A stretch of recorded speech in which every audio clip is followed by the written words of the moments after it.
Good morning, all you fine people out there in YouTube land, as well as all the subscribers to One Sober to Another. I'm Wayne, and I'm an alcoholic. Today is a little bit of daily reflection and a little bit of what's going on. Today's daily reflection for January 28th, 2021, the treasure of the past. Let's go. Showing others who suffer how we were given help is the very thing which makes life seem so worthwhile to us now. Cling to the thought that, in God's hands, the dark past is the greatest possession you have, the key to life and happiness for others. With it, you can avert death and misery for them. Alcoholics Anonymous, page 124. What a gift it is for me to realize that all those seemingly useless years were not wasted. The most degrading and humiliating experiences turn out to be the most powerful tools in helping others to recover. In knowing the depths of shame and despair, I can reach out with a loving and compassionate hand and know that the grace of God is available to me. I was on every single horror show that the mind could possibly think of, with all the crazy shit that happened during my drinking. I always take time to realize that there's so much that I could use in order to help someone else with the experiences that I had, maybe go a different route. How many experiences have you had? And I'd be interested in that if you drop your comments below, because I'm sure someone else will be too. How many experiences have you had, in your drinking or in your using, that you are so shameful of and so disgusted of, and you don't look at yourself in the mirror and you try to put it all behind you, and you have such a hard time forgiving yourself for all the things that occurred? How many of those experiences have you had? Can you list them on one hand? 1, 2, 3, 4, and all those? I don't know. I can't. But here's what I can do.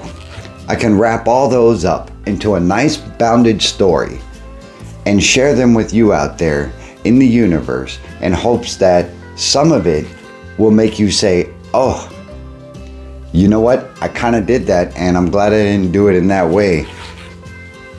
And look at it in a different way, and look at it in a different light, and be able to share your story with somebody else and help them along their road. For the longest time, I regretted my past. I didn't want to talk about it. I shut it down. I didn't want to hear remember the time when, because remember the time when always ended up with, you were drunk, this is what you did, we don't want you around. Well, I take those stories, because there are many, I take them and I write them down. I write down a whole lot. As a matter of fact, some folks would say it's journaling. Weird. So I journal about them, and then I catalog them, and then I'm able to reflect on those stories when something else like that is about to arise and I'm not sure of what path to take. I can always reach into that little treasure box and bring up my past and say, look, you probably don't want to do that again. I don't know if that resonates with you. If it does, give a thumbs up and perhaps drop your comment below so someone can get some. I don't know what to tell you guys anymore. I really don't. I mean, my stories are out there. My experiences are out there. I can only tell you how I go by day. And the treasure of the past is what I'm going to bring to you, and hopes that it resonates with you to some extent, that you could use some of it, to avoid the same crap in your life. And that's really what it is. This whole channel, that's what it is for me. I was speaking to somebody earlier, and I'll wrap this up in a minute, but I was speaking to somebody earlier. They had mentioned, they didn't know that I was abandoned when I was younger. And the hardest part about that is I was abandoned by one parent and then invisible to the next. How jacked up is that? A lot of people are out there going through the same thing, and they don't know how to handle it, because that shit messes with your psyche in such a way that is so hard to get up from under it, and it's so hard to build your self-esteem, and it's so hard to drive on in a regular normal day life, trying to be the best person you can be when someone always told you that you weren't worth shit. It brings up a lot, because some people call it strength, some people call it courage, some people call it being able to rise above the pain and all that. You know what? You never rise above it. It's just a matter of what I do with it every day. I can either sit on it and let it make me feel bad, or I can allow those same behaviors to come out in the way that I parent, but I don't. Those are the differences between me and some of the folks that don't know how to rise above those things, or, circumnavigate the trauma that has happened to them.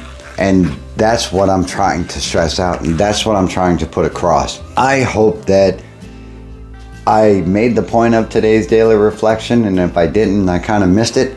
I apologize, but maybe you got something from this video.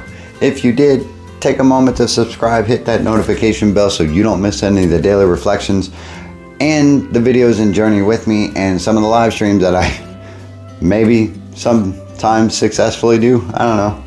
Daily reflections are going to run through May. So if that's not your thing and you get exhausted from seeing me come up in your feed, watch it anyway, because some of it is going to resonate with you. And that's what this channel is all about. Let it sit with you. Put it on in the background. Perhaps something marinates and you are able to get something from it. Yeah. Life's a garden, folks. Dig it. Guess what? I'm going to see you in the next one. Have a good day.